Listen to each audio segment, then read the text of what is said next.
श्रीमात्रे नमः मित्रों, कैसे हैं आप सब। आज हम देहरादून की इन वादियों में आए हैं क्योंकि हमारी एक शिष्या है पूनम मोटवाल, जो गढ़वाली इंडस्ट्री में बहुत पहले से कार्य करती आ रही है। इनके बहुत से सॉन्ग्स आप देख सकते हैं यूट्यूब पर जाकर। आज हम इनके आग्रह पर देहरादून में आए हैं और इनका कहना था कि गुरुजी, देहरादून के लोगों को आप मार्गदर्शन दीजिए और बताइए कि किस प्रकार से होलिका के दिन पूजन करना चाहिए, किस प्रकार से होलिका के दिन हमारी सुरक्षा हो सकती है, किस प्रकार से आज का यूथ जो है ये होलिका के महत्व को जाने और किस प्रकार से ये होलिका खेली जाती है। आइए हम बात करते हैं हमारी शिष्या पूनम मोटवाल जी। पूनम मोटवाल जी, श्री मात्रे नमः। तो हमारे साथ रजत ठाकुर भैया है। एक्चुअली ये लोग सहारनपुर से यहाँ देहरादून पहली बार आए हैं, तो इनका इंटरव्यू लेना है क्योंकि ये बहुत जाना माना नाम है इनका और मतलब काफी फेमस है। तो हम इनसे पूछना चाहते हैं कि होलिका में ऐसा क्या है जो मतलब सबसे लाभदायक हमारे लिए क्या है, क्या करना चाहिए। होलिका का त्योहार ही पूरा लाभदायक है। हम होली के दिन रंग खेलते हैं। होली के दिन जो हमारे द्वेष भाव हैं वो प्रेम भाव में बदल जाते हैं। हाँ जी। तो होली का तो त्योहार पूर्व समय से जो है एक प्रेम का पर्व माना जा रहा है।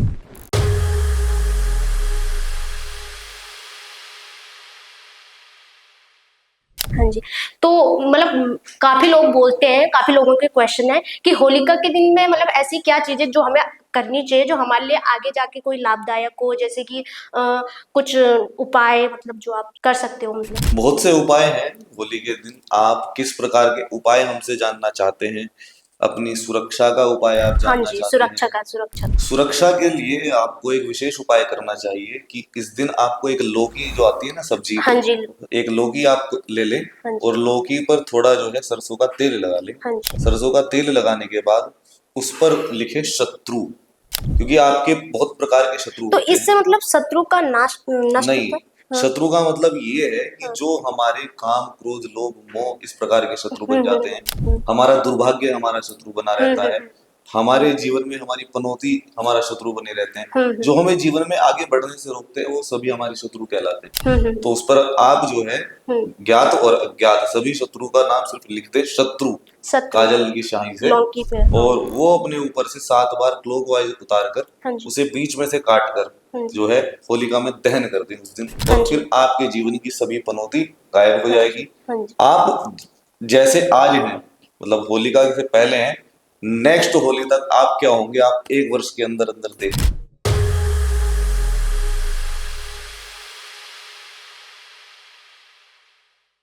हाँ जी। तो ये भी काफी लोगों का सवाल है, मेरा नहीं, एक्चुअली काफी लोगों का है। क्योंकि मतलब कुछ लोग होलिका में आपको कुछ खिला देते हैं, कुछ कर देते हैं, तो इसका क्या उपाय है ऐसा है मतलब जो आप पे वो चीजें नेगेटिव चीजें ना आए मतलब। इसके लिए आप जो है हाँ जी। होली के दिन एक दिन पहले ही आप इसकी तैयारी करके रखें। हाँ जी। अपने पास एक गोमती चक्र, गोमती थोड़े चक्र। से काले तिल। काले तिल गोमती चक्र वो होता है। गोमती गोल। चक्र एक गोल गोल होता है, हाँ ये हाँ। हमें नदी में से प्राप्त होती है। जैसे ओके शंख होते हैं ना, ओके ओके। शंख मोती, हाँ जी। ऐसे ही एक गोमती चक्र भी होता हाँ है। जी। इसे विष्णु चक्र भी बोला जाता विष्णु है, चक्र। भगवान ठीक है। विष्णु को अति प्रिय है। हाँ जी। आप एक गोमती चक्र प्राप्त कीजिए हाँ जी। और थोड़ा से काले तिल लीजिए, हाँ जी। एक फिटकरी का टुकड़ा लीजिए हाँ जी। और इन सभी चीजों को जो है आप एक काले कपड़े में बांधकर अपनी जेब में पूरे दिन रखिए। पूरे दिन पूरी होली में मतलब हाँ, दोनों जब होली तक में। होली नहीं जलती तब तक आप इसे जो है अपने पास रखिए। हाँ और इसके बाद ये चीजें सभी जो है होलिका में रात्रि में आप जला दीजिए। फिर आप देखेंगे कि आपके ऊपर जितने भी किसी भी प्रकार के तंत्र मंत्र यंत्र जादू टोने अगर किसी ने किए होंगे तो वो होलिका के दिन उसमें अग्नि में भस्म हो जाएंगे।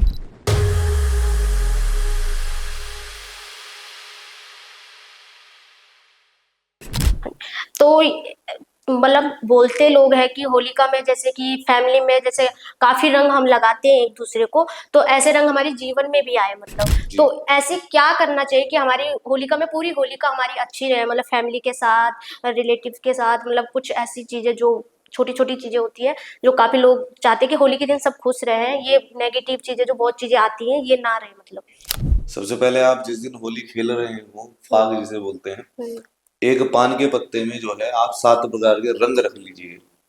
तो रंग कौन कौन से रंग होते मतलब जो गुलाल रंग होता है, हैं? ये रंग रख लीजिए।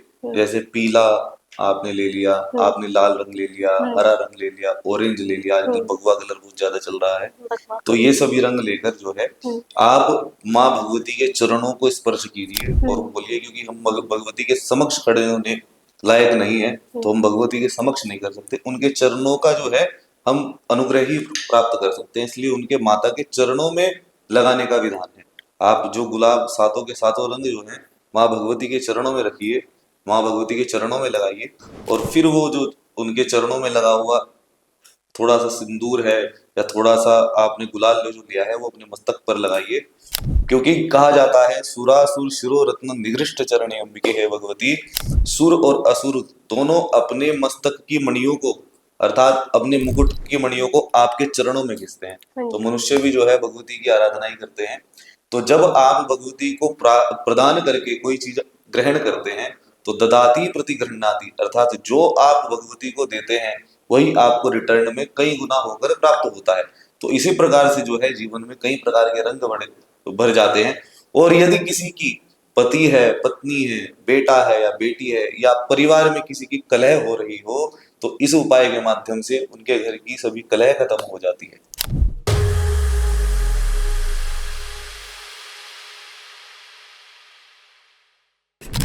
तो होलिका में मतलब ये चीजें तो आपने बहुत अच्छी, मतलब मुझे काफी अच्छा लगा, मैं काफी सीखी, मैं भी करूंगी इन चीजों को।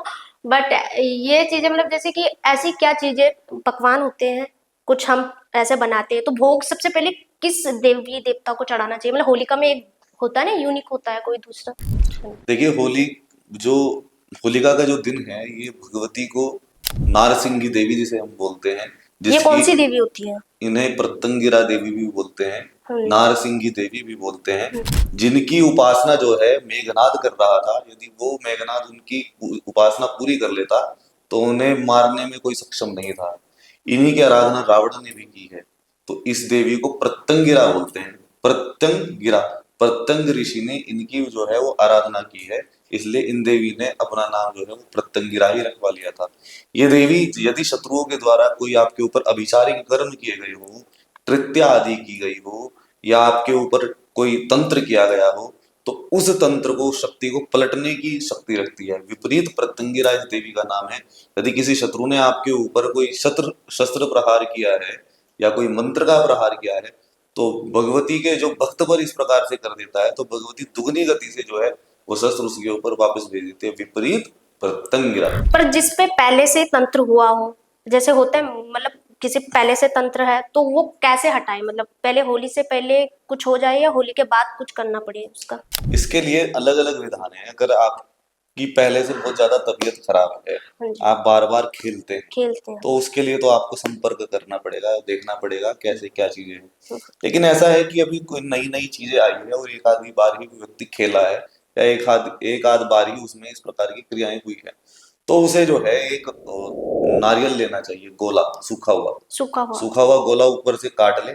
काटने के बाद उसमें काले धतूरे के बीज डाले, थोड़ा सा उसमें तेल डाले, उसमें जो है आप कई प्रकार की सामग्रियां डालें, एक जायफल डाले और उसमें जावित्री डाले। इन सभी को लेकर उस जो गोला है आपने, जो खोपा जिसे हम बोलते हैं या नारियल बोलते हैं, कोकोनट बोलते हैं, इसे आप लेकर अपने ऊपर से, अपने परिवार के ऊपर से उतार कर, अगर किसी को तंत्र बाधा की परेशानी है तो सिर्फ अपने ऊपर से, और अगर अपनी सुख शांति के लिए वह चाहता है और भविष्य में अगर ऐसी कोई चीज गुप्त रूप से उसके परिवार में या उसके घर में छुपी हुई है तो उसे नष्ट करने के लिए, तो वो गोला जो है अपने ऊपर से उतार कर, परिवार के ऊपर से उतार कर, और यदि अपने ऊपर कोई समस्या है तो सिर्फ अपने ऊपर से उतार कर क्लॉकवाइज रात्रि में जब होलिका जल रही हो तो वहां पर जो है, जैसे हम यहाँ पर खड़े हैं और पीछे होलिका जल रही है, तो इस प्रकार से लेकर पीछे की साइड जो है वो जला दे। इससे यदि उसके ऊपर कोई किसी प्रकार की टोना टोटका इत्यादि चीजें हो रही होंगी तो वो इस उपाय के माध्यम से नष्ट हो जाएगी। एक चीज और मैं आपको बताना चाहता हूँ आपके चैनल के माध्यम से, आपके संवाद के माध्यम से। बहुत लोग कहते हैं कि होलिका की जो राख है वो ले आइए और अपने घर में छिड़क दीजिए या मस्तक पर लगा लीजिए, इससे आपके तंत्र बाधाएं नष्ट हो हाँ, जाती बोलते हैं। हैं। लेकिन ये बहुत गलत है। कैसे? कि बहुत से लोग, जैसे मैंने भी आपको उपाय बताया है, बहुत से लोग जाकर अपनी सभी चीजें जो है वो होलिका में जाकर डालते हैं और वहीं से आप जो है जब वो अग्नि शांत हो जाती है उस भस्म को अपने घर पे ले आते हैं। तो ये बहुत गलत है। उस चौराहे पर पता नहीं कितनी प्रकार की नेगेटिव चीजें वहां से गुजर रही होंगी या वहां पर विद्यमान हो गई होगी, क्योंकि जब अग्नि चली जाती है तो वहां जो वो देवी है उसका भी विसर्जन हो जाता है, और विसर्जन होने के बाद जिस प्रकार से हमारे शरीर से आत्मा चली जाती है और हमारे शरीर का कोई लाभ नहीं रहता, वैसे ही जब देवता उस स्थान को छोड़ देते हैं तो वो चीज जो है जहां पर आपने वो होलिका या भस्म या जो भी सामान है या जो भी स्थान है वो निष्क्रिय हो जाता है, उसका कोई लाभ नहीं रहता। वहां पर जो है जैसे हमारा शरीर सड़ने लग जाता है, वैसे ही वह स्थान पर जो है गलत चीजों का निवास होने लगता है। तो इस प्रकार से आप वहां की भस्म बिल्कुल न लेकर आइए। तो आपने काफी कुछ उपाय ऐसे बताए हैं जो हमें करने चाहिए, और अभी बहुत कुछ पूछने के लिए बाकी है। जैसे कि मैं पूछना चाह रही हूँ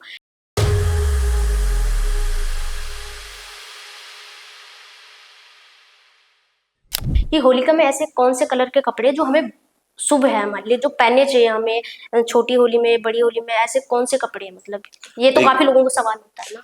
अलग अलग राशि वालों के लिए अलग अलग कपड़े तो मेरी बताए जाते राशि हैं। वाले कपड़े। तो मैं ये बहुत वीडियो बहुत बड़ी हो जाएगी क्योंकि समय का अभाव है, तो इसलिए मैं बता देना चाहता हूँ कि जो व्यक्ति नाना प्रकार की ये कपड़े नहीं पहन सकते, ड्रेसेस नहीं पहन सकते, वो सिर्फ व्हाइट कलर जो है उस दिन व्हाइट। पहने। हाँ। व्हाइट कलर में सभी जो है समाहित हो जाते हैं, सभी रंग जो है एक जगह पर आकर मिल जाते हैं। तो जब सभी रंगों को मिला दिया जाता है हाँ तो एक ही कलर बनता है, व्हाइट। व्हाइट। जी तो आपने बोला राशि के लिए अलग अलग होते हैं, तो जी, व्हाइट मतलब बेस्ट है सबके सभी लिए? के लिए सभी के लिए जो बेस्ट है। व्हाइट कलर जो है, सफेद रंग जो है, वो हाँ। कोई भी पहन सकता है। अरे ऐसा कौन सा बेस्ट कलर है जो सुबह सुबह तिलक लगाए हम, मतलब फैमिली, रेड। कलर का तिलक, एक्चुअली कलर का तिलक नहीं लगता है, तिलक लगता है गंध का। तिलक तो रखता है जी, ना। गंध का तिलक होता है। अलग अलग गंध का अलग अलग महत्व है। हाँ। जैसे हम अष्टगंध की बात करें तो हाँ। अष्टगंध में जो है कपूर आता है, कपूर अगर का तिलक आता है, लगता है। तगर आता है और कस्तूरी आती है। इस प्रकार से अष्टगंध जो है, अष्टगंध का तिलक हमें अवश्य लगाना चाहिए। और इसमें केसर भी आता है। जिन व्यक्तियों का बृहस्पति या राहु खराब रहता है उन्हें जो है केसर का तिलक लगाना चाहिए। इस प्रकार से अलग अलग तिलक का अलग अलग महत्व है। और यदि कस्तूरी किसी को प्राप्त हो जाए, आज के समय में तो मिलना जो थोड़ा दुर्लभ है, यदि कस्तूरी का तिलक व्यक्ति लगा लेता है तो उसे संसार जो है उसके वशीभूत हो जाता है। माँ काली को अति प्रिय है कस्तूरी तिलक ज्वला, कस्तूरी तिलक प्रिया, माँ भगवती के नाम है।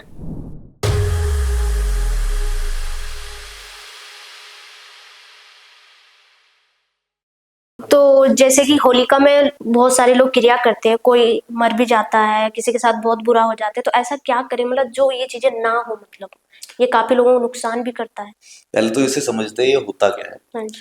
जो बड़े बड़े तांत्रिक लोग होते हैं वो किसी के ऊपर कुछ क्रियाएं कर देते हैं, जैसे कृत्या। कृत्या का मतलब है कि ऐसी ऊर्जा जो किसी के विनाश के लिए बनाई गई हो। आपने सुना होगा कि एक ऋषि थे, उन्होंने ऐसे पुत्र की कामना की थी हम्म। कि ये पुत्र जो है वो इंद्र को मार दे। तो उन्होंने वो कृत्या बनाई थी वहां पर। उन्होंने अपने तंत्र से किसी को मारने के लिए जब किसी शक्ति का प्रयोग किया जाता है तो वो कृत्या कहलाती है। किसी के विनाश के लिए, किसी को अहित करने के लिए। आज मैं आपको थोड़ा सा समझाना चाहता हूँ क्रिया और कृत्या में क्या अंतर क्या होता है। होता है? हाँ। जो प्रेजेंटली चल रही है चीजें वो तो क्रिया कहलाती है। जो किसी ऊर्जा को समाहित करके फिर उस ऊर्जा को प्रयोग करना, यह कृत्या कहलाती है। जैसे एक है शस्त्र, एक है अस्त्र। शस्त्र जो है वो कंटिन्यूअसली एक हाथ में रहते हैं और उससे लड़ते रहते हैं, जैसे तलवार। एक होता है अस्त्र, अस्त्र का मतलब वो जिसे फेंक कर मारा जाता है, ठीक है, जैसे भाला। बात। तो हमने एक ऐसी क्रिया बनाई जिसे बाला या हम ब्रह्मास्त्र बोला। वो ब्रह्मास्त्र किसी की मृत्यु के लिए हमने प्रयोग करा तो उसे बोलते हैं कृत्या। इस प्रकार की कृत्याएं जो है इनका प्रयोग करते हैं लोग होली के दिन, क्योंकि जिस दिन हम ये प्रयोग करते हैं उसी दिन इसकी काट हो सकती है।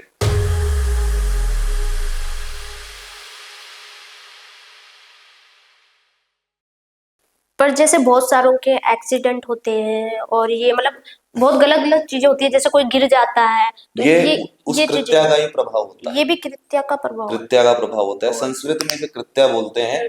और आज के समय में मूठ बोलते हैं। आप देखते हो ना, जब कभी कभी दीपावली के दिन ऊपर से हंडी उड़ती हुई जा हाँ। रही हाँ। होती है, तो वो वही मूठ चलाना है, कृत्या चलाना। मूठ चलाने का कैसे चलाई जाती है मैं आपके चैनल के माध्यम से ये भी बता देता हूँ हाँ जी। कि जैसे आपने देखा होगा किसी व्यक्ति की मृत्यु होती है, तो मृत्यु होने के बाद जो है एक घड़ा लिया जाता है और शव के ऊपर से जो है, शव के ऊपर से घुमाकर उसे तोड़ दिया जाता है। वहीं से अगर कोई घड़ा आपको ऐसा प्राप्त हो जाए जो ना टूटा हो, तो उस घड़े को लाया जाता है। जो उसके अंदर जल है, उस जल के अंदर कुछ चीजें पकाई जाती है। पकाने के बाद वही हंडी जो है वो उस कृत्या के लिए मूठ की तरह प्रयोग होती है। आज आपके चैनल के माध्यम से तो बता दिया, लेकिन इस चीज का प्रयोग नहीं करना है, ये बहुत ज्यादा भयावह है गलत है। और मैं ध्यान खतरनाक से भी है। सुन। और इससे बचने का उपाय यही है कि यदि आप भगवती में अपना ध्यान लगाते हैं, पूजन जप करते हैं और किसी का अहित नहीं करते, किसी का कोई नुकसान नहीं करते, तो यहाँ पर शब्द आते हैं, जहाँ पर कृपा राम जी की हुई ता पर कृपा करे सब कोई। अर्थात जिस पर भगवान राम की कृपा हो, जिस पर ईश्वर की कृपा हो, उस पर सबकी कृपा हो जाती है। लेकिन जो व्यक्ति किसी का अहित चाहता है, उसका अहित स्वयं हो जाता है। पर काफी लोग तो करते हैं ना ये चीजें, उनका भी मतलब देखा है, गलत चीजें करते हैं, जैसे होलिका के दिन भी हो, दिवाली के दिन भी हो, तो उनके लिए भी मतलब ये चीजें जो आपने बोली नहीं करनी चाहिए उससे मैंने आपको जैसे बताया कि वो 3 चीजें आप रख लीजिए अपने पास, अपने पूर्व पास। में मैंने बताया है। हाँ हाँ हाँ। अगर वो भी नहीं रख सकते तो एक आपको जो है काले धतूरे की जड़ आप प्राप्त करें, और काले धतूरे की जड़ को जो है वो काले कपड़े में बांधकर अपनी दाई भुजा पर धारण कर लें। ध्यान रखें, इसे जो है काली मंत्र से अभिमंत्रित अवश्य कर लें। काली माता का मंत्र या तो जयंती मंगला काली भद्र काली कपालिनी दुर्गा क्षमा शिवा धात्री स्वाहा सदा नमस्ते, इस मंत्र से कर लें। या फिर क्रीं क्रीं क्रीं हुम हुम ह्रीं ह्रीं दक्षिणे कालिके क्रीं क्रीं क्रीं हुम हुम ह्रीं ह्रीं स्वाहा, इस मंत्र के द्वारा भी आप अभिमंत्रित करके उसे धारण कर सकते हैं।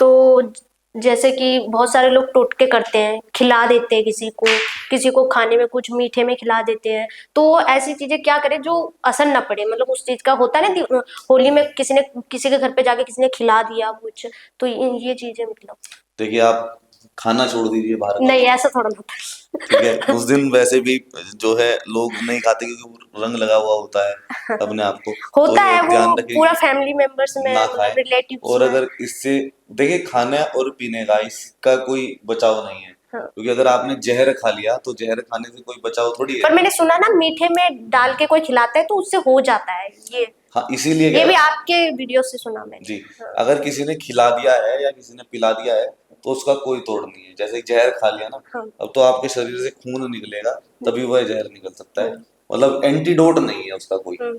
ठीक है। लेकिन अगर फिर भी अगर आपको ऐसा लग जाए कि मेरे ऊपर किसी ने क्रिया कर दी है या कुछ कर दिया है, तो अपने घर के प्रवेश द्वार पर जाइए और थोड़ा सा गंगा जल अपने हाथ में लीजिए और मंत्र बोलिए, श्री राम रामेति रमे रामे मनोरमे सहस्त्र नाम तत्तुल्यम राम नाम वरानने। और यह जो है अपने ऊपर छिड़क कर गंगा जल थोड़ा सा अपने घर के प्रवेश द्वार पर छिड़क दें, तो आपके घर पर और आपके ऊपर यदि किसी ने कोई क्रिया की होगी तो वो क्रिया तत्कालीन नष्ट हो जाएगी। भगवान राम का ये रक्षा स्तोत्र है। और कहते हैं 1000 विष्णु के नाम का जो फल होता है वो मात्र इस श्लोक के पढ़ने से हो जाता है।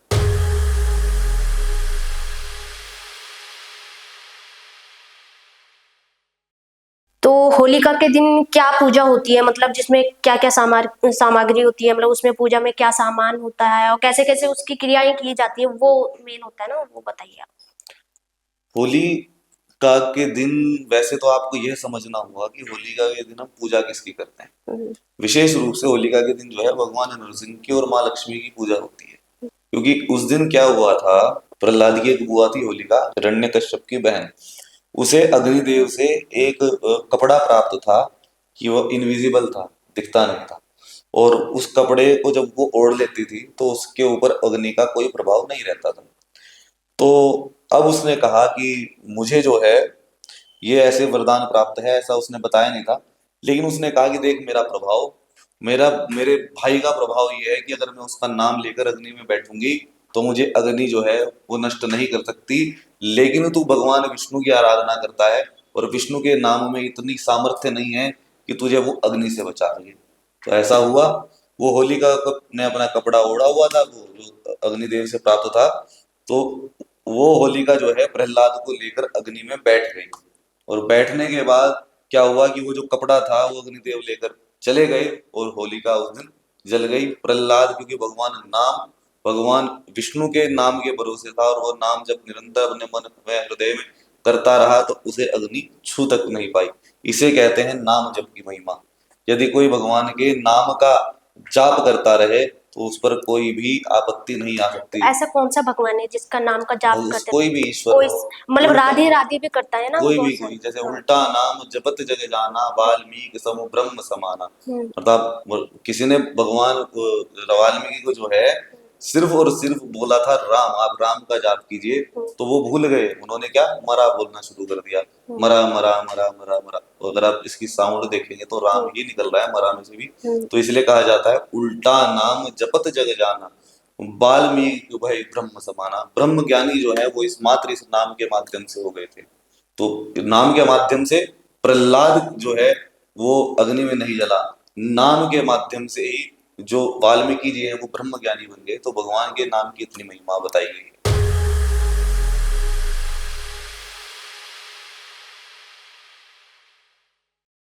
तो पूजा में ऐसे कौन से सामान है जो मेन है, मतलब जो हम पूजा देखो करते हैं? कई प्रकार की पूजाएं बताई गई हैं हमारे हम्म। शास्त्रों में, एकोपचार, पंचोपचार, षोडशोपचार, राजोपचार और अनेकों प्रकार की। पहली ठीक है, बार सुन रही हूँ। तो मात्र हम जो है पांच पंचोपचार आप पूजन कीजिए।